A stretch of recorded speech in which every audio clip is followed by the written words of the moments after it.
one game away. Blow up. We're playing for something, man. We're playing for something. It's gotta mean something to you. It gotta mean something. Everything you got. Everything you got. Let's finish this.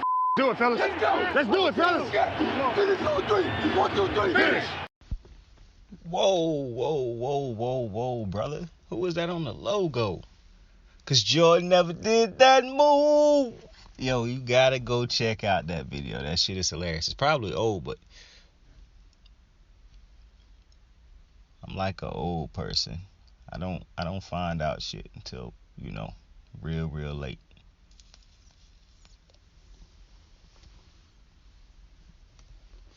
I'm never in the know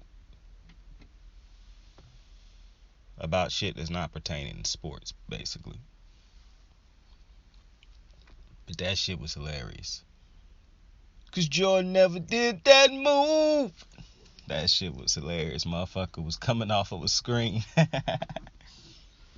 Listen. I wasn't sure how I was going to start this video. At first I was like, man, I'm going to start this video talking about Vince McMahon. Motherfuckers be talking about, oh, Vince is racist. And I'm like, maybe, but motherfucker keep ending Black History Month with these bangs like this. I mean, he had Bianca out there literally whipping Becky Lynch. And I'm just like, I mean, I get it, but, I mean, I'm seeing. But, I decided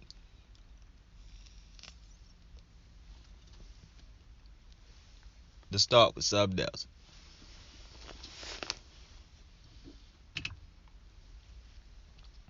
And I be wanting to start every show positively.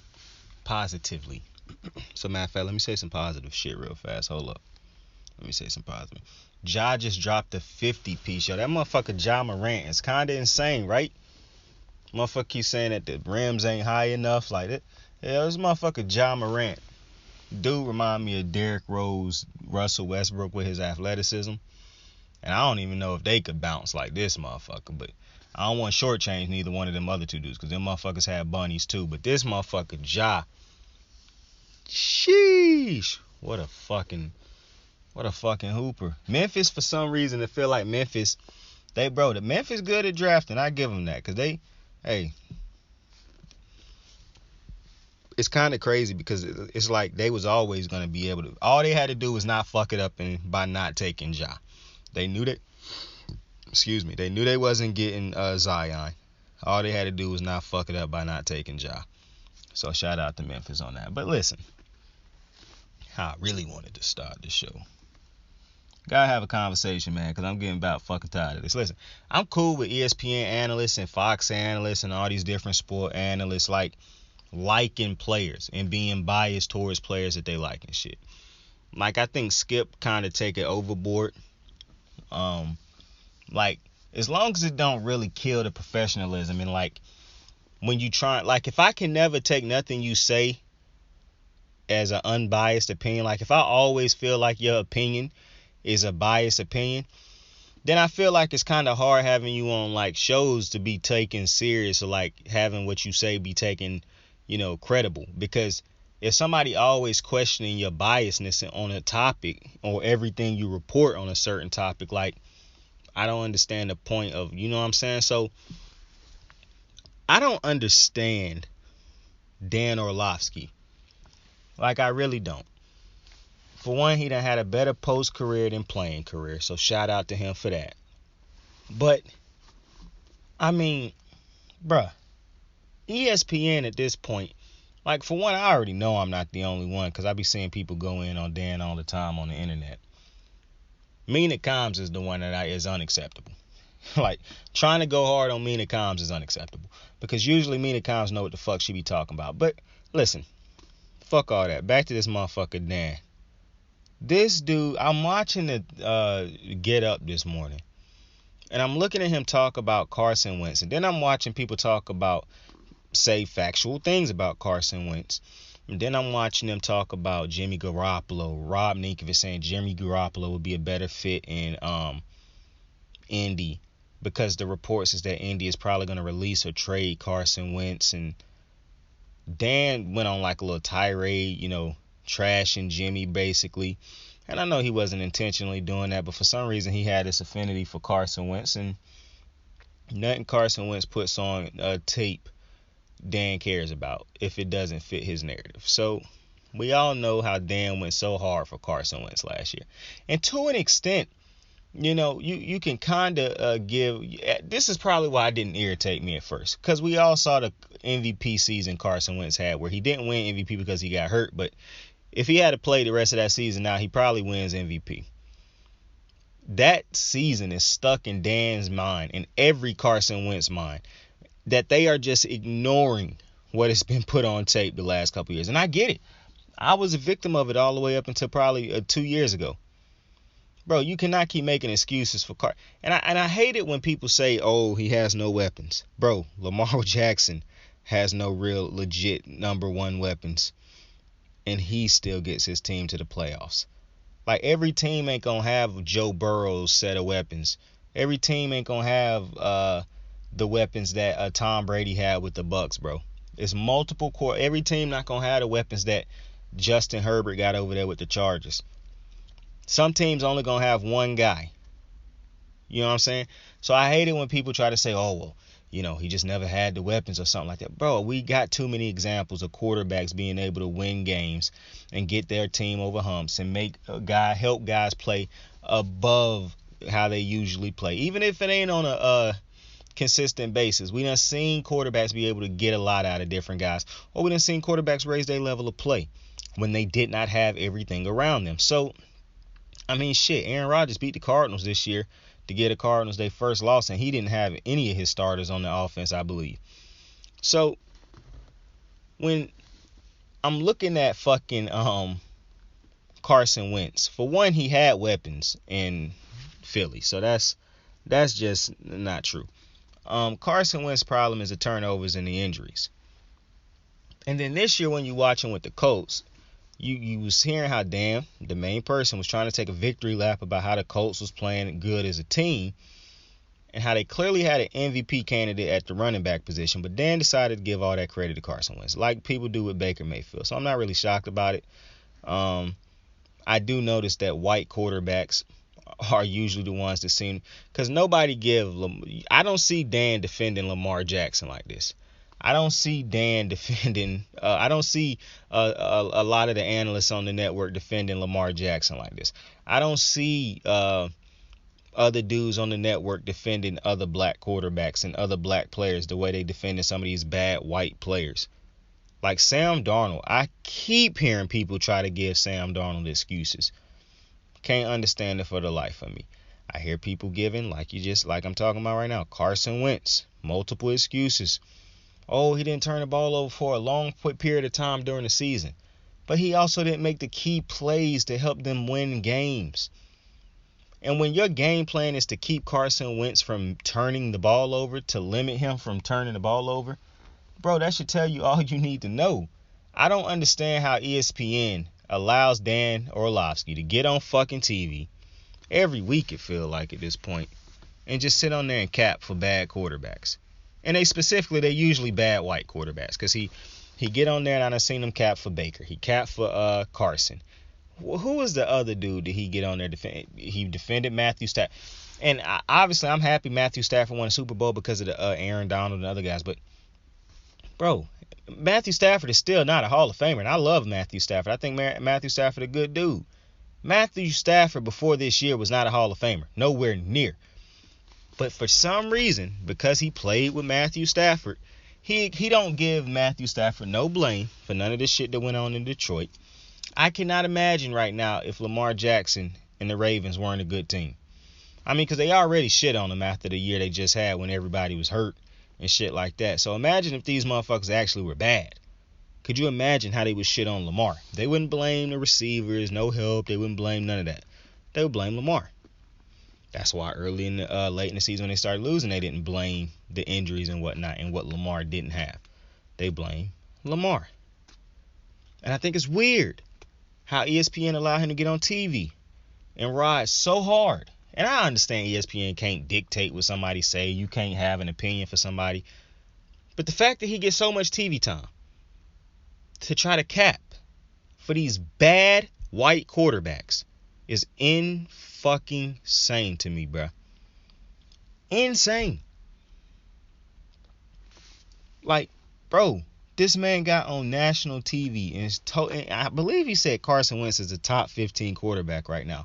For one, who the fuck has ever said you come into an argument, man, he a top, like, bro, it's always top 5, top 10. Nobody ever talking about no top 15 quarterbacks, bro. You done did damn near half the league of quarterbacks at that point in time.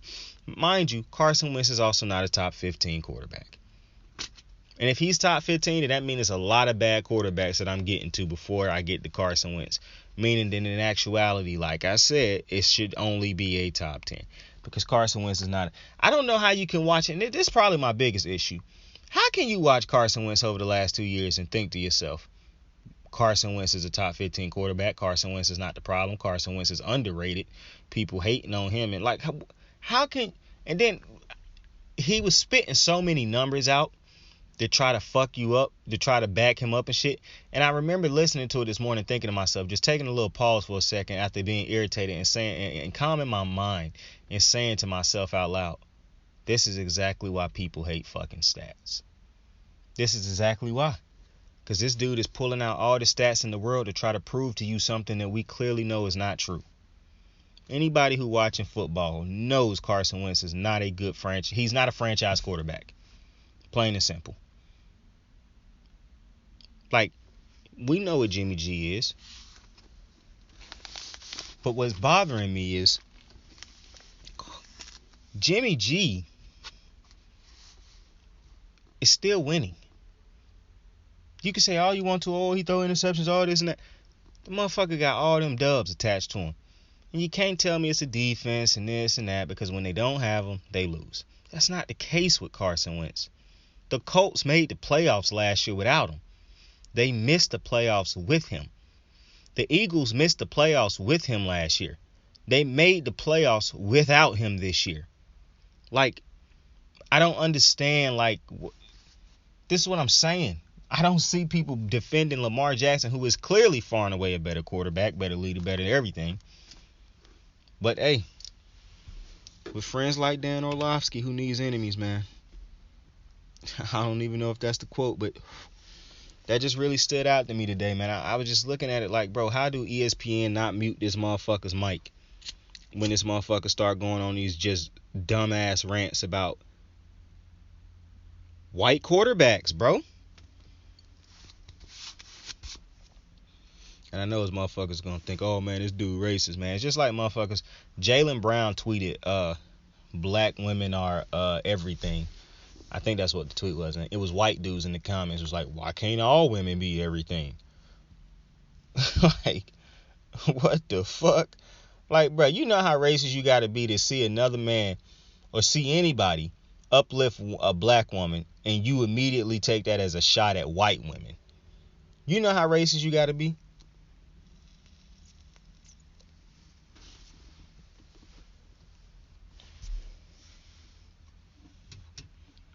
At first it was funny when you racist, stupid fuckers was telling on yourselves accidentally. Now it's just full-blown fucking hilarious. Not that you telling on yourself, just how fucking stupid y'all really is. Like, oh, why can't all women be everything? What? Bro, that man did not just tell you that your wife is an ugly pig or nothing like that, bro. If you love your white wife, cool, bro. Then this tweet clearly wasn't for you. Even though I don't see why you have a problem with this tweet. But it just shows me when you're racist, when you're ignorant, you'll find a way to make a problem out of anything.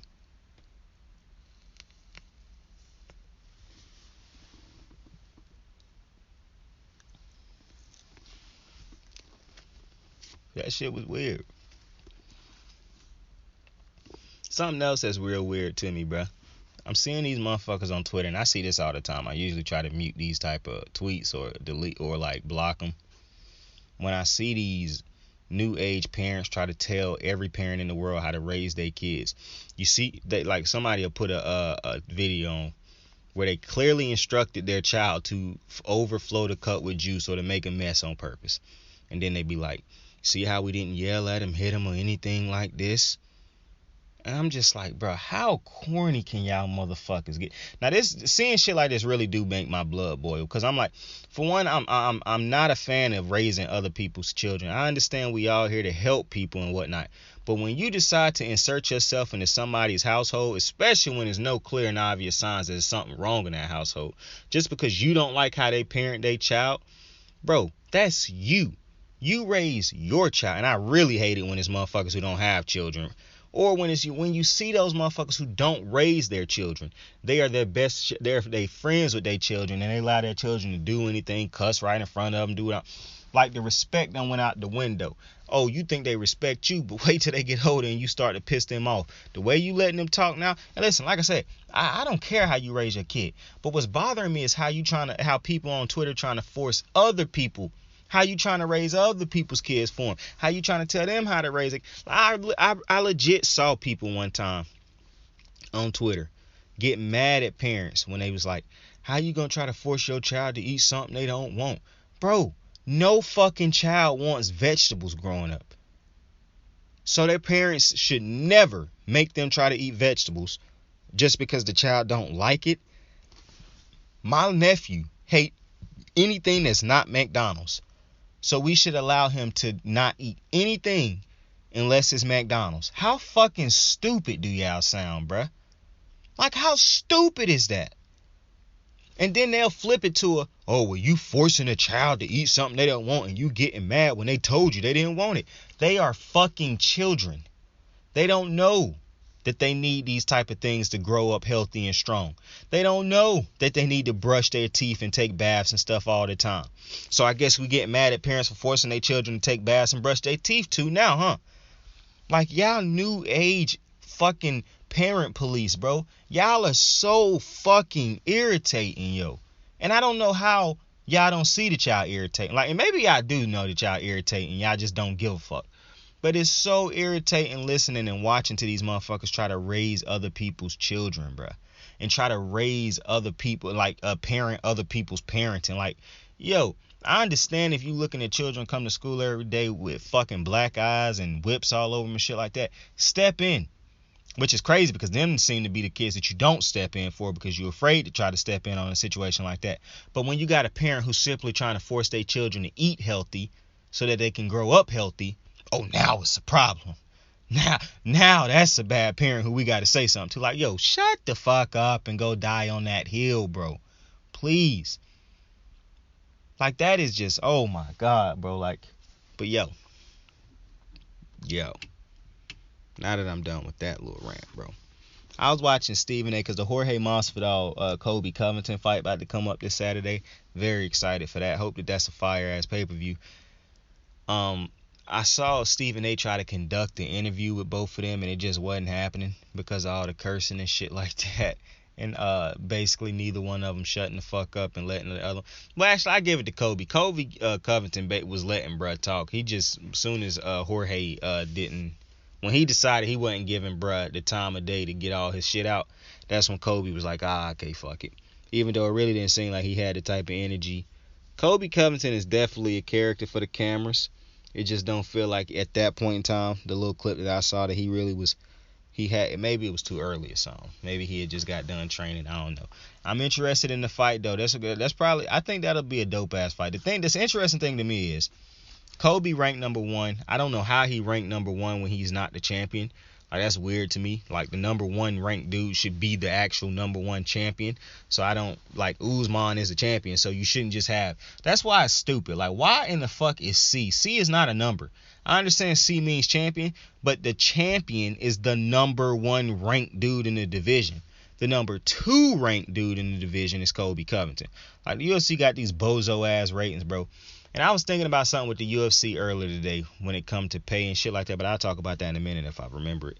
But just specifically, this Kobe Covington, he ranked number 1 off of that bozo ranking type shit. And Masvidal ranked number 6. This will be an interesting fight for the simple reason Kobe Covington could make this a good fight if he want to. And when I say make it a good fight, like, I mean he ain't gonna wrestle mans to death. Because Kobe could just wrestle Masvidal or try to wrestle him And if Masvidal not great on his, because I know Masvidal is not a wrestler. I know he a street fighter, striker, basically, boxer. But if he try to wrestle, I hope he don't go in there and try to wrestle. Like if shit gets shaky, then I know he'll try to pull out a takedown and probably a ground and pound him or try to submit him. But Colby Covington can stand up. Like I hear Dana say it every fucking time he talk about Colby Covington.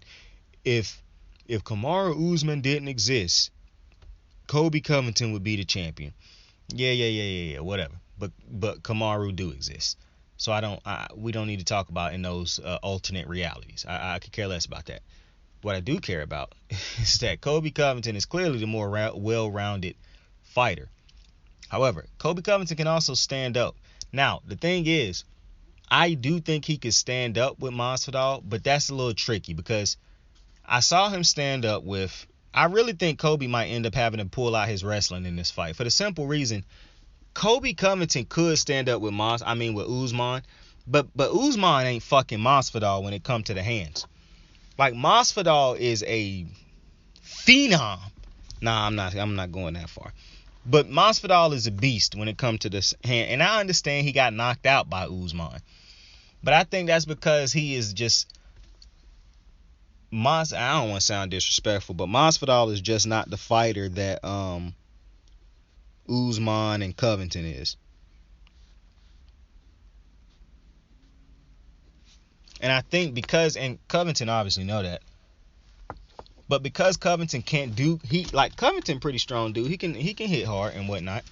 So I think he could be able to stand up with Masvidal. It's just Masvidal probably is the better striker. Like he could put the combos together better, more than likely. But I still think Colby Covington could stand up with him. And if it gets shaky, like I said, Colby Covington can pull out a takedown because he's a superior wrestler. So interesting fight. It could go. I think Colby Covington can dictate the fight. Like if he wanted to be ground and pound, it'll be that. If he wanted, stand up and fight with him, then it'll be that. Colby Covington can also try to take away the legs of Masvidal early. I'm just so interested because the thing is, I understand a lot of people will probably be picking Colby to win this fight too. The thing is, and you don't usually want to go into a fight pissed off, like you don't want emotions to dictate how you fight somebody and whatnot. But Masvidal seemed like the dude that this might be able to work for him. Like I thought against Usman, he was so far and away outskilled that it was no shot he was going to be able to beat Kamaru. But, I mean, his mouth ended up allowing Kamaru to fight him a different type of way the second time. Even though Kamaru just dominated him MMA style the first time, the way he talked and shit made Kamaru want to fight him the second time. Stand up and fight with him, box with him. Maybe he can get into Colby Covington's head to have him try to do that too. And if it's like that and you get nothing, now I don't know where Masvidal go after this. I mean, maybe he go to a wrestling promotion or something. I don't know. But this going to look bad if he loses this fight because, I mean, you can't keep putting him against the top dudes and he keep losing. Like, I'm not interested in seeing him fight Leon Edwards if he loses this fight. I'm going to be honest with you.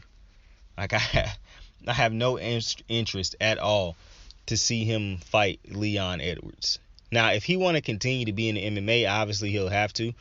But to be honest with you, I'm just like, after he beat Ben Askren, and then he beat these other dudes, he shouldn't have just been thrusted into that championship spotlight against Usman. I know you want to do it on short notice, and he had his demands with the contracts and whatnot, but I don't think he was ready for that. And because of how Usman wasn't ready for that either, because he hadn't been preparing for Masvidal, he had been preparing for Gilbert Burns, who these two dudes are completely different fighters. The fight went one way. He still found a way to win that first one. And then knowing who he was fighting the second time, he thoroughly beat him the second time. You don't think he would have wanted to beat Colby Covington like that the second time too? But Colby Covington is just a better all-around fighter than Masvidal.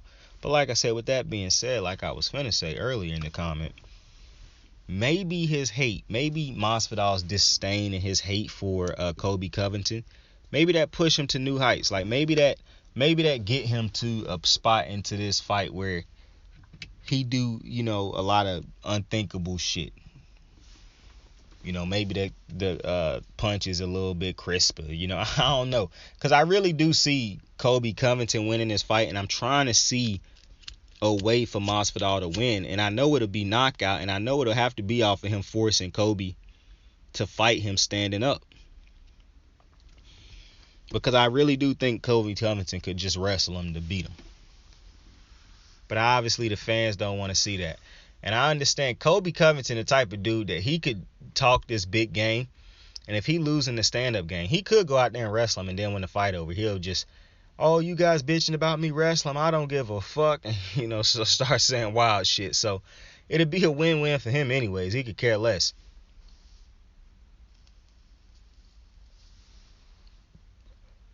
Covington is a heel. He not supposed to be giving the people what they want. But I'm interested. Obviously I'm interested, but I hope this live up to the hype. A lot of shit talking in this rivalry. So I hope this shit live up to the shit talk. Because if it don't live up to the shit talk, that's going to be very disappointing. Very fucking disappointing. Because this feel like what? It's been like 2-3 years in the making.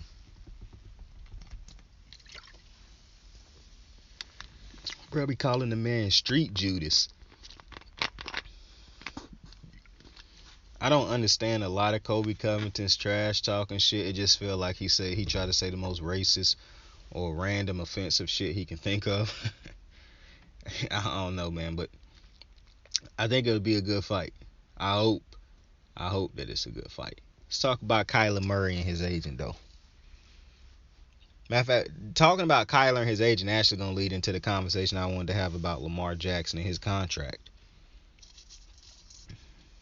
And I don't want to, this not going to really be talking about somebody's money. Just vibe with me. So Kyler Murray, agent, just put out a thing, like a post or whatever, basically saying to him he want Kyler to get paid, blah, blah, blah.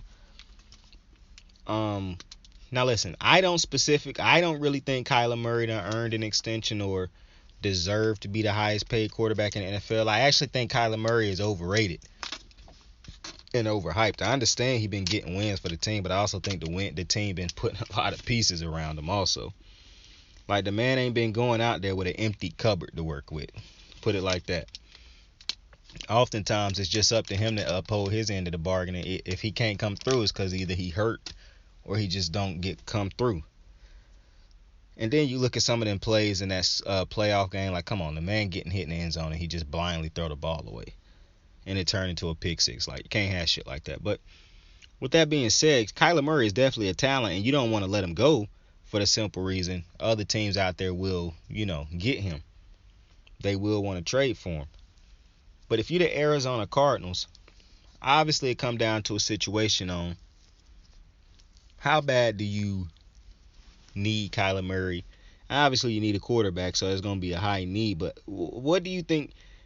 One, do you have a replacement? Two, is that replacement better than Kyler Murray or comparable to Kyler Murray, or do you think he can be in a couple years better? Because if you want just as good, I don't, you know what I'm saying? If we aiming for just as good, if it ain't a, great quarterback. Now, with Kyler Murray, I don't know the leverage that he got or has. But, like, it's a weird situation because I want to be honest about the situation because I want a black man to get paid ultimately, but it's a weird situation because I can't just say off right like, yeah, Kyler Murray deserves. Like, I'm seeing people talk about Aaron Rodgers and the $50 million, and in all honesty, I mean, regardless if you like Aaron Rodgers or not, just based off of his numbers and whatnot over the last couple years and the fact that he keep getting Green Bay to the playoffs, 2 years he had him in the the NFC Championship game. I mean, he deserved $50 million if that's what he want. Like, you can try to bring up, oh, they don't win in the playoffs, or he don't do this, or, you can come up with all that type of shit. But at the end of the day, he has earned that money. Like, it's different stats and it's multiple ways to prove that Aaron Rodgers has earned that money. Now, if you don't think that you want to pay a dude his age that type of money, that's a different conversation. If you want to nitpick team awards, that's a different conversation. But ultimately, Aaron Rodgers has earned his contract. I mean, the motherfucker just won 2 MVPs. It's hard to tell me that an MVP quarterback, 2-time back-to-back, don't deserve to be the highest paid quarterback in the NFL. Also, if you want to be honest, if you're trying to say he don't deserve it, I can look at you and say, well, if you look at this team, you take away Devontae Adams, what is here? Like, what weapon is there? So, if it was that type of situation, it'd be one thing. It's hard for me talking about Kyler Murray because I honest to God don't think Kyler Murray has lived up to the expectations. They traded up, and it's a funny situation because they have to re-sign him. Like, that's what's funny about this. I actually like what the agent is doing. I just don't agree who he doing it for. But let me think of how I want to say it. I like what Kyler Murray's agent is doing. Even if I don't agree with all the, like, if I might not agree that Kyler Murray is a $50 million quarterback or whatever, or deserve to be the highest paid. And like I said before, it ain't about what you deserve. But even with me not agreeing with maybe Kyler Murray being, see, like, if you move Kyler Murray out, and let's say this was Aaron Rodgers, then I would agree with the points and whatnot. But I agree with the act of the agent, because the agent's job is to get his guy paid. So I'm not going to, you know what I'm saying? If I was the owner of the Cardinals, yeah, maybe I'd be pissed off. But, I mean, Kyler Murray's agent, his job is to get Kyler paid. Point blank, period. And the points he made in the letter, or whatever you want to call it, I mean, at the end of the day, they are true. I mean, they have gotten better every year with Kyler. Even if you don't want to directly correlate that to Kyler Murray specifically, at the end of the day, he still is the quarterback on those teams that got better. Now, yeah, the team can throw in that, oh, well, look at how it ended. And they can throw in, well, you don't, where are you going to go? Now, the biggest problem with this, I know, is people saying, let me finish that thought. Where are you going to go if you move on from Kyler? That could be the argument from Kyler's team. Now, and they could say, like, if you don't re-sign us, like, I don't think Kyler Murray would sit out. I mean, they could say he could go to baseball, but baseball ain't even having a fucking season right now. Like, I heard if they don't agree by the end of the night, that opening day is canceled. So, you know what I'm saying? Who knows what the fuck going on with baseball, but they continue to try to kill their own sport. And I agree with the players. Players, get y'all, take as long as y'all need to get the proper incentives and whatnot in the contracts. From the little things I heard, the veteran players not even doing this for them. They doing this for the younger players, the young up-and-coming players. For all those players who done been hoed by these owners and these teams like a Chris Bryant, who they fucked with his big league work time or whatever it's called. Like, just from the little bit that I done heard and followed, I'm hearing that most of the vet players who in this is in it for the younger dudes, for the up and coming guys and shit like that. So I respect that. I'm usually always gonna side with the players on most things. Like, so it is what it is. I even done came to I damn near done came to the conclusion that I'm not really that mad at Will Harden. See, my thing is, I don't care that Harden demands trades. I could care less that he demand trades. People could say, oh, he not fulfilling his contract. Motherfucker, teams don't fulfill these contracts all the time. James Harden asking for a trade, or any superstar asking for a trade, does not bother me. What bothers me is quitting to get the trade. That's what bothers me. That avenue is that I don't like that. But requesting a trade, could care less about that. That's in his right. And I saw a reporter say today, and I can't remember who it was exactly, and I wish it was because I want to give them their credit, but I saw a reporter say today in the NBA, basically, these players start off as, you know, being told where to go. But as you get better and earn, you know, clout in the league, and you earn awards and whatnot and become one of the better players, then you graduate into be not, whether they can't tell you where to go, you choose where to go, basically. And I agree with that.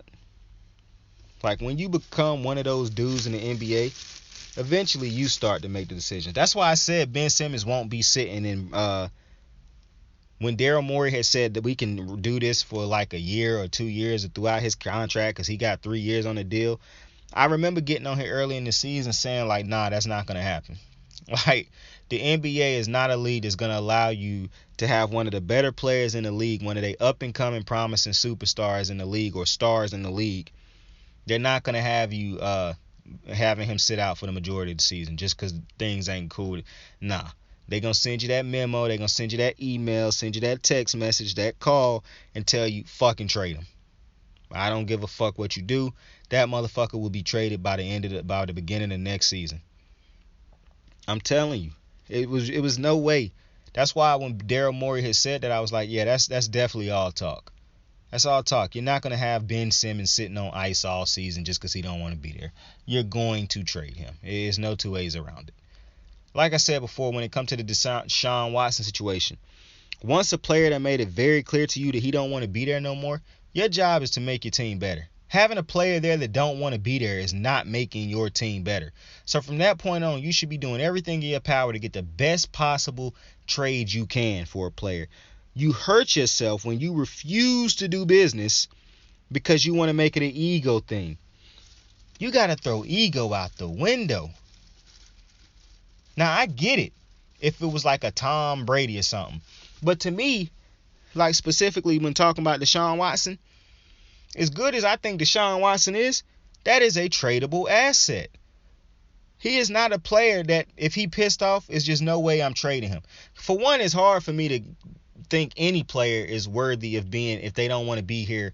Now, that's got a lot to do with the fact that maybe I'm a big team dude. I'm a big pro player dude.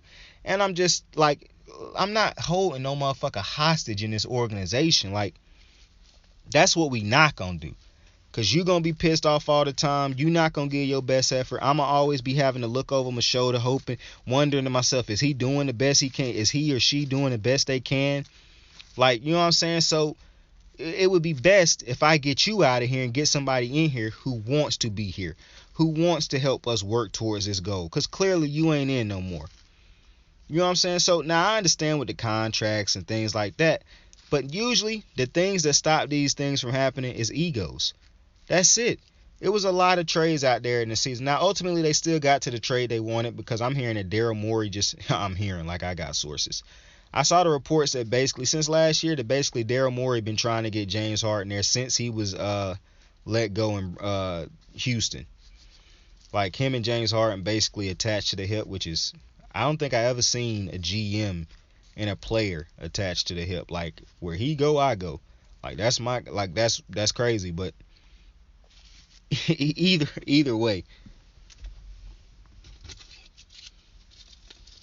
but anyways, back to Kyler Murray.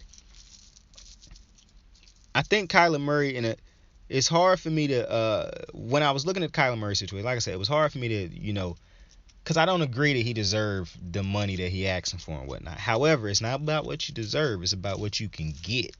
And if he can get this contract early and whatnot, hell yeah. For one, get your money black, man. But two, I don't know what leverage he has other than, like, bro, who you gonna replace me with? Now, granted, I do think you can trade Kyler Murray. Like, I think it's a trade market out there. But and what's funny is, I could say, like, well, you haven't done this, you haven't done that, you haven't stayed healthy. None of that really fucking matters, to be honest with you, at this very moment. When you don't have options, none of that shit that's true. Because, like I said, the Cardinals could legitimately come to Kyler and his agent with legitimate arguments as to why they should not have to pay him yet, or why they won't pay him yet. But at the end of the day, when you don't have better options, none of that shit really matters. You can talk about him and Kliff flaming out. You can talk about him not being healthy for an entire season. If you don't have a better option than Kyler Murray right now, none of that shit matters. So I really do respect what the agent is doing. Like, he realized, like, I done seen enough. Kyler can't stay healthy for a season. Let me go ahead and get him paid. Now, I get his money is tied to Kyler getting paid too. Like, Kyler get paid, he get paid. It's a business bit. It's all good for business.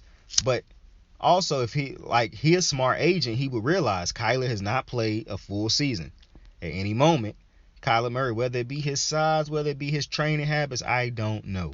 All I know is Kyler has not played a full NFL season yet. He's not stayed healthy through a full NFL season yet. His agent have to see that, just like everybody else see that, and realize we need to get him paid sooner rather than later. Now, the reason that is important when it comes to Lamar Jackson is not injuries. Lamar got hurt for the first time this year. This was the first time Lamar didn't finish a season in the NFL. I'm not concerned about the injuries with Lamar. He get hurt this year, maybe. My thing with Lamar is this. Why would you step onto the football field now without an extension? Lamar about to enter his 5th year. Should have already gotten his contract extension last year. He don't have it yet. If he don't have it coming into the preseason, I'm definitely not playing. But I wouldn't be practicing either without a contract extension. I done shown you enough. I done far more for this team than Kyler Murray has done for the Cardinals. I done more for this team than most of these young dudes have done for their teams. I done won a unanimous MVP. I done led the league in touchdown passes. I done carried this team on my back. Lamar Jackson account for 63% of the Baltimore Ravens yards. Like, Lamar Jackson is everything for this team. He done backpacked this team since he done got there. So, for them to not pay him yet, and it really pissed me off and irritate me when I hear people in the organization say shit like, oh, we're just working on Lamar's pace and this. No, bruh. No, you should be doing everything you can to get that man a deal. And like I said before, the only reason of which he would not have agreed to a deal yet is because you ain't giving him what he think he deserve yet. And if you not giving him what he think he deserve yet, then that's shame on this fucking organization, bro. Because this man has been everything for this team. This organization hasn't lived up to the expectations that Lamar should have for them. I get so fucking sick and tired of everybody talking about what the players should do, what the players should do, what the players should do. Yo, how about this organization come up with, do some things for him? They won't fire Greg Roman, even though it's very clear that he is a problem. They won't go get him a proven number 1 veteran receiver. They continue to try to rely on rookies and young dudes. What's going on? They haven't gotten him a full, healthy stud offensive line, even though I agree they have gotten better each year, like getting different pieces for the offensive line. But come on, man. Baltimore's receiving core, they haven't had a number 1 legitimate young stud receiver in how long? They haven't had a veteran stud receiver. And I ain't talking about Steve Smith Sr., who was at the end of his career. So come on, man. People talking about, oh, man, Lamar and these other players should do this. Man, bro, hold the organizations accountable for something. But I don't think Lamar Jackson should be doing any offseason. And listen, if you listened to me last year, you know how important I think practice is for these teams and quarterbacks and building chemistry. He can do that off the field with his receivers and whatnot. If I'm Lamar Jackson, it's just I have nothing left to prove to you. You cannot keep telling me, oh, you need a Super Bowl to get paid, because fucking Josh Allen don't got a Super Bowl, and a lot of quarterbacks don't get Super Bowls before they get paid. Like, what are we doing? And I'm gonna be honest with you. If I was Lamar Jackson, if they don't pay me before the end of this contract is up, bro, you just gonna be franchise tagging me because I'm leaving. Like, there's no way I'm staying if you force me to play out a franchise tag or anything that ain't an extension. Dead ass. Because at that point, I feel like Baltimore is gambling on his health, and that's fucked up in every way, shape, and form. That is fucked up. That's the definition of him using the product up until he can't do nothing for him else, so they don't have to pay him. To me, that'll look like what Boston did to Isaiah Thomas. Now, I don't think Lamar Jackson will get hurt, and I think Lamar Jackson going to continue to ascend. And I'm a Baltimore Raven fan, but if the Baltimore don't pay him this offseason and don't extend him and make him the highest paid player in the NFL, quarterback in the NFL, then I hope Lamar Jackson ends up leaving and winning a Super Bowl with a different team.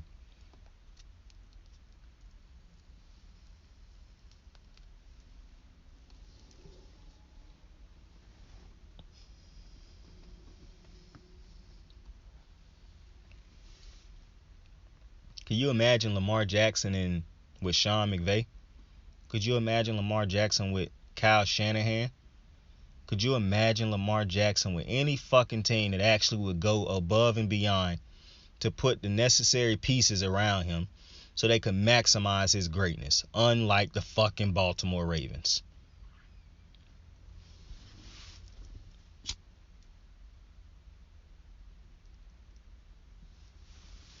I just think it's despicable. I think Lamar too nice. He should not get on the field. And I'm going to be honest with you. If I'm Lamar Jackson, I don't think he not going to play. I don't think he going to sit out games. But I would heavily consider sitting out games if they slap a franchise tag on me. They already done picked up his option. If I don't have an extension going into the first game of the season, you can go ahead and kill the extension talk because I'm not going to be back. I'm leaving. Like, if you get me into the first game of the season, and God's willing, I make it healthy throughout the entirety of a season, and I ball out like I do every year, you can go ahead and get ready to start flipping them franchise tags like a motherfucking card, bro, because I am never coming back to this team on a long-term contract. I'm leaving as soon as I get the opportunity to. We can win 2 Super Bowls from this point forward, and I'm still leaving this motherfucker. You going to keep slapping franchise tags on me until you fuck up your whole cap situation. I'm a Kirk Cousins you, straight up. What quarterback done as much for a team as Lamar Jackson and has not been extended? I'll wait. Who in their 5th year?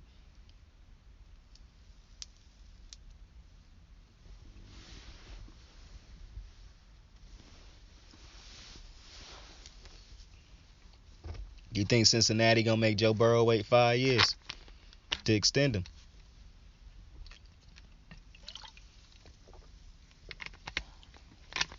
Josh Allen had only had one great season, or good season, up until the point he had got extended. So you tell me. And he better not give him no discount.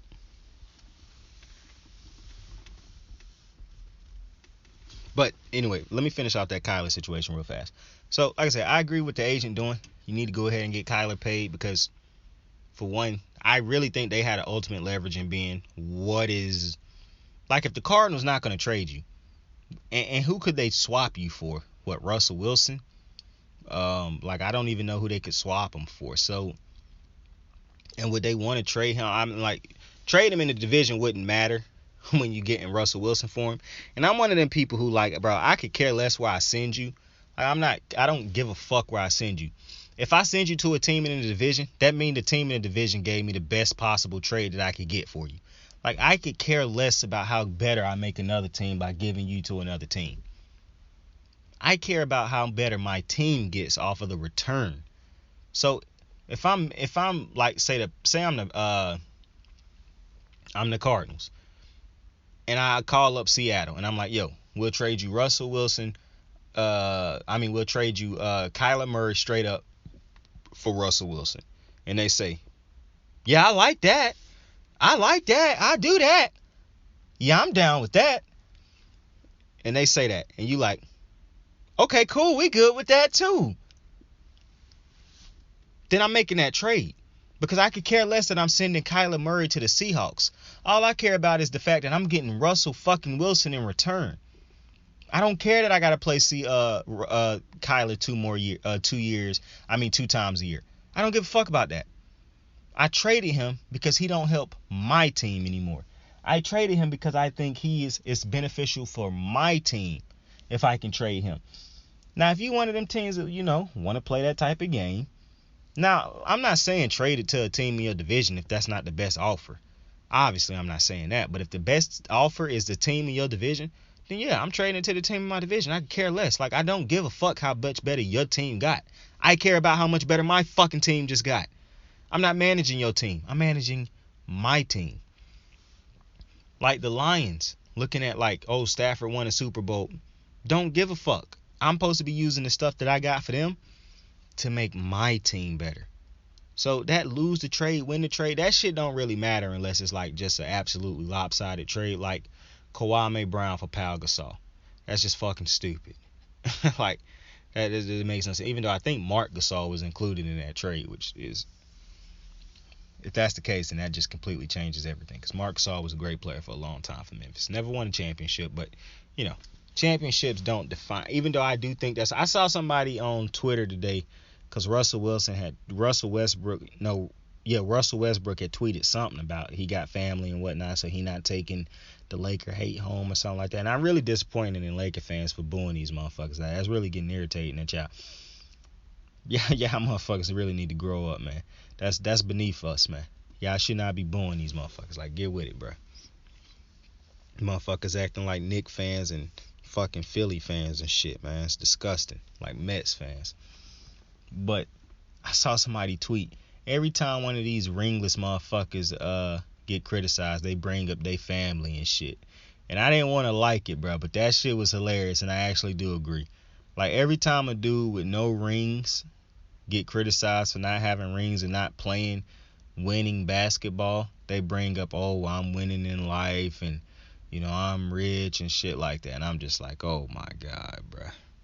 Like, I agree, that is irritating when athletes do that shit. I'm not gonna lie. That's irritating. Like, bro, we know you winning in life. We know you're rich. We know you have a beautiful family. We know you live in a great house. We know you got the best cars. You can eat whatever you want to, go wherever you. We get that. And I respect that. But we just talking about you as far as your occupation. For you as far as on the basketball court, on the football field. That's what we talking about. And I think they do get that. But it's just a nice bounce back when you can flaunt the fact that technically you have made it because you're a millionaire and whatnot. And I get it. Maybe one day when I'm a millionaire, I'll say the same thing possibly. Like, somebody be like, man, you a failure as far as talking sports and shit like that.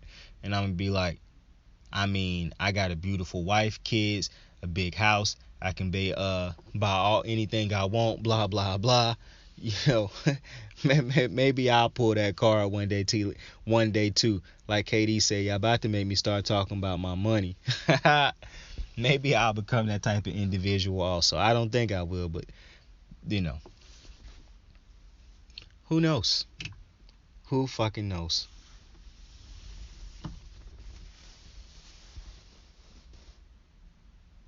Oh, and I saw it. My bad. I saw an interview where they was talking about Daniel Jones' 5th-year option not being picked up by the Giants, most likely. Interesting, because the Giants said whoever they brought in there had to work with Daniel Jones. Now you're basically saying that, no, you know what, Brian Daboll, you don't have to work with Daniel Jones. You'll be able to draft your own quarterback, blah, blah, blah. Very interesting. But... Oh, man, very interesting. I just remember a point in time where everybody thought that Brian Flores was going to get that job, and people was like, well, he got to work with Daniel Jones because they done said that Daniel Jones is going to be their quarterback. So everybody's like, so they're going to extend Daniel Jones and blah, blah, blah. He got to work. And now that Brian Daboll is the head coach, now it's, oh, you know what? No, we're not going to extend it. We're not going to pick up his option. Brian Daboll don't have to work with him. We would like it if he could fix him, but you know what? If he can't fix him, you know, he got time. Brian Daboll will more than likely be afforded the opportunity. And Brian Daboll might be a great head coach. I like Brian Daboll the hire. Might end up being a great head coach. But one thing I feel like I know is that he will be allowed to fail forward before he is fired. It just is what it is if he don't turn out being a good head coach. That's all I know. But Daniel Jones not just the only problem. Now, obviously, the quarterback is the biggest problem on the team. If you can fix that, you can fix a lot of things. But Daniel Jones ain't the only problem on that team. But if you can find a way to fix him, that would be... It's funny because I saw somebody say that, talking about how Daniel Jones and Saquon Barkley could possibly be traded. Saquon, yeah. Daniel Jones, to who? And then I started to think, well, motherfucking Jets was able to trade Sam Darnold and have motherfuckers thinking that he might still it was all on the Jets. So I could see Daniel Jones getting traded to another team and motherfuckers saying, oh, it was just the Giants. It was the Giants. I can see that. The one move that I would like, I would like a trade for Saquon Barkley. Shit, I'd love to find out if Saquon was healthy or not on my team, if it's a reasonable trade off Axe. Like, I'm not giving you 2 first rounds, a second round, and that type shit for him. No. But a low second round, possibly. A third round, no question. they come to me and the asking prices start off with a third. For one, if they start off asking me for a second rounder, I'm immediately gonna say third rounder. Shit, I give you a couple third rounders and possibly a future second rounder, but it's gonna be hard to get off of a second rounder for me. Cause Saquon is talented, but Saquon ain't never played a full season either.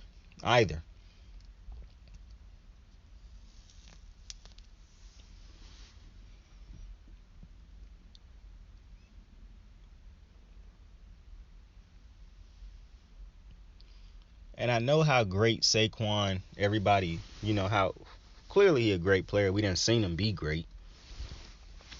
But health is everything. If you can't stay on the field, that fuck up your team. Especially when you always in and out. That just fuck up a team. Hard to build chemistry. Hard to build a rhythm when you got dudes constantly in and out of the rotation. So I think that the Giants is going to end up moving off of Daniel Jones. But I could be wrong. But I don't think I am. Trust me, you'll probably see Darren Orlovsky defending that motherfucker too coming up pretty soon. Just wait for it.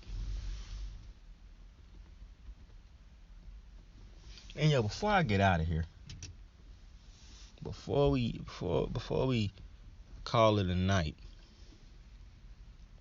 UFC need to do something about these goofy ass interviews, man. I'm so sick of fucking interviews from the UFC, bro. These is not real interviews. They don't ask informative questions. I would like for these motherfuckers to ask these fighters about, the techniques that they do, how they approach some of these fights as far as like not just, oh, what's the game plan? Like, wow, what a great journalistic question. How do you plan on beating your opponent? No, bro, like, what are some of the things specifically that the opponent has done great in his last couple fights? What are some of the weaknesses you think is in his game? What are some of the things you think he could exploit in your game? What are some of the things you've been working on specifically in this fight that you didn't work on other fights for this opponent? Like, I feel like these UFC interviews, they so, they want to build up so much on, oh, they hate each other, oh, the hype and the cursing each other out. And, these interviews and shits get out of hand. And that's why Stephen A. Smith's interview with them was kind of good. It was funny to an extent, but then I kept thinking to myself while I was watching it, this is all the UFC interviews most of the time. Because UFC fighters are in this environment where they're allowed to act like this in their interview. And I'm not blaming one specific fighter. All of these UFC fighters are allowed to conduct themselves unprofessionally, because I'm just telling you what it is. It's unprofessional when you're doing all that cursing and motherfucker and fuck you and you a bitch and I'll whoop your ass. And I understand it's the fighting game and whatnot, but come on, man, it's a time and place. It's a certain type of interview for that, and it's a certain when you on TV and people actually want to get some informative things from. And maybe the way to do this is to separate the motherfucking fighters and not try to have them on the thing. But I done seen fighters in the past have interviews where they sat down and actually was able to, like, they was informed before the thing, like, all right, guys, chill out. We don't need the cursing and things like that. We actually want to, inform the fans. We want to teach the fans some things going into this fight, what they might want to look out for, what I'm saying? I feel like the UFC don't do enough of that shit. Like, and credit to some of the people in the UFC, like some of the former fighters who got their own podcasts and things like that, to try to break down the fights and talk to you about different techniques and things like that. But that's one of the reasons you got so many fucking fans who hate the sport, basically, unless it's a knockout or something like that. Like, they don't want to see wrestling and jiu-jitsu and all that type of shit. They only want to see motherfuckers basically boxing. That's what they want to see. And if you can knock a motherfucker out with a kick, they'll take that too. Or elbow or knee, they'll be happy about that too. But they don't want to see a motherfucker grounding and, fighting for position and shit like that the whole fight. They're not really interested in that form of MMA. They interested in the taekwondo, the kicking and punching. That's it. That's why you hear them booing when dudes legitimately is in there trying to put together a game plan on how to approach the fight or how to attack it when they trying to reroute a game plan.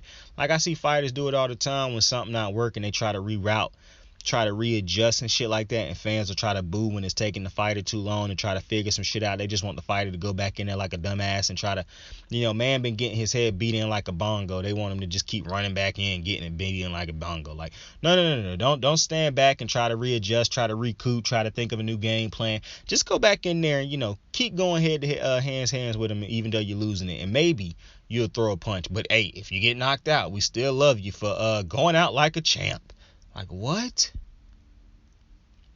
I think some of y'all are really a bunch of dumbasses, to be honest with you. And I know this conversation started with me talking about the interviewing techniques and whatnot in the UFC. But, it seems to always come back to you dumbass fans, man. But all of us ain't dumb. All of you ain't dumb. But, it's a lot of them. But with that being said, I appreciate you so fucking much for joining me on another can't even talk right now. On another episode of Kicking It with Saint podcast. I truly do. Not podcast. I don't know why I just said that. I might cut that out. I'm not cutting that out. But I appreciate you for joining me on another episode of Kicking It with Saint. This is not a podcast. We know that. We done made that very clear. I don't even know why I said that just now. I wasn't paying attention. That's what it was. Blame it on that. Charge it to the game. I hope you have a dope fucking day. The dopest of fucking days. The dopest of fucking nights. Tell somebody you fuck with them. Tell somebody you love them. Tell somebody else to have a dope day. Because like I told you before, when you tell somebody to have a dope day, they'll tell somebody. They'll have a dope day, appreciate you for telling them to have a dope day, then they'll go tell somebody to have a dope day. And that person will go through those same euphoric feelings, and then they'll go tell somebody to have a dope day. Those euphoric feelings will become a ditto effect, and then so on and so forth. And then he having a good day, he having a dope day, she having a dope day, she having a dope day, he having a dope day, they having a dope day, I'm having a dope day, we having a dope day. Every fucking body is having a dope fucking day. Look at that. Appreciate you for joining me, man. Saint out. I could drop 1,000,000 songs, but they never gon' understand us. Soapbox sermons for niggas never giving chances. Fight our whole lives to get these weak ass advances. Work twice as hard for the shit that they getting handed. And this ain't even nothing we chose, nigga, we branded. Still can't tell why all of these niggas mad at me. I'm trying to get 100 so I can put my team on salary. Give it all to the art, man, I turn my life to a gallery. Man, damn, what a fucked up masterpiece. 1,100 shots and I swear, man, I felt them all. If we ain't even good on our blocks, man, who can we call? Pre-decline state of mind, we broke crabs in the barrel. Got us fighting our folk, man, this shit just a life of peril.